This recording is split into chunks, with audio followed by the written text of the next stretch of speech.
Hello friend, welcome back to my channel. আজ আমি চলে এসেছি হলদা মেলা উৎসবে, আর এখানে আজ রয়েছে গণবিবাহ উৎসব। তো আমি গেট থেকে মেলার ভেতরে প্রবেশ করে গেছি, আর এখন সন্ধে প্রায় 6টা বাজে। এর মধ্যেই অনেক ভিড় জমা হয়েছে। তো এখানে দেখো বড় করে একটা সাইনবোর্ডও দেওয়া হয়েছে, সবাই মিলে বলো ভাই, পণ প্রথার বিলোপ চাই। অবশ্যই পণ প্রথার বিলোপ চাই, কারণ এই পণের জন্য অনেক গরিব দুঃখী পরিবারের মেয়েদের বিয়ে পর্যন্ত হয় না। যে সকল গরিব পরিবার থেকে ছেলে মেয়েদের বিয়ে দিতে পারছে না, তার জন্যই এই আয়োজন। তো বর কনে এখন মণ্ডপের দিকে প্রবেশ করছে। এটা একটা দেখার মতো দৃশ্য, চলো তোমাদের দেখাই।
আর এখন আমরা মেন মণ্ডপের ভেতরে প্রবেশ করেছি, কিন্তু এখানে পা রাখার একটু জায়গা নেই। এত ভিড়, এত পরিমাণে ভিড় হয়েছে যে এখানে পরিচালকরা আছে ওনারাও বুঝতে পারেননি যে এতটা পরিমাণে ভিড় হবে।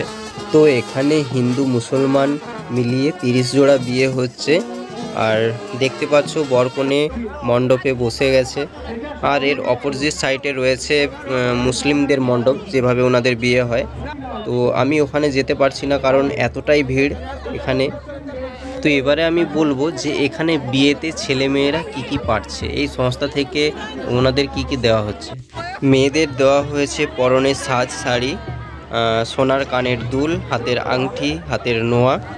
ছেলেদের দেওয়া হয়েছে হাতের ঘড়ি, হাতের আংটি, পরনের ড্রেস, ধুতি পাঞ্জাবি যেটা হয়। বিয়েতে সামগ্রী যা লাগে ওনারা সবটাই আয়োজন করেছে, বিয়ের প্যান্ডেল, ফুলের মালা, সব কিছু A to Z। তার সঙ্গে বিয়েতে দেওয়া হচ্ছে বিছান সাজ, পিতল বাসন। আরও ওনাদের পরিবারের 10 জন মেম্বারকে নিয়ে এই বিয়ের অনুষ্ঠান। তো আমার আজকের ভিডিও এই পর্যন্ত। তোমাদের এই বিয়ে অনুষ্ঠান কেমন লেগেছে অবশ্যই কমেন্ট করে জানাবে। তো ভিডিওটি ভালো লাগলে ছোট্ট একটি লাইক দিয়ে শেয়ার করে সাবস্ক্রাইব করে পাশে থাকবে। দেখা হচ্ছে তোমাদের সঙ্গে এরকম আরও সুন্দর সুন্দর ভিডিও নিয়ে। তোমরা সবাই ভালো থেকো, সুস্থ থেকো। Tata friend.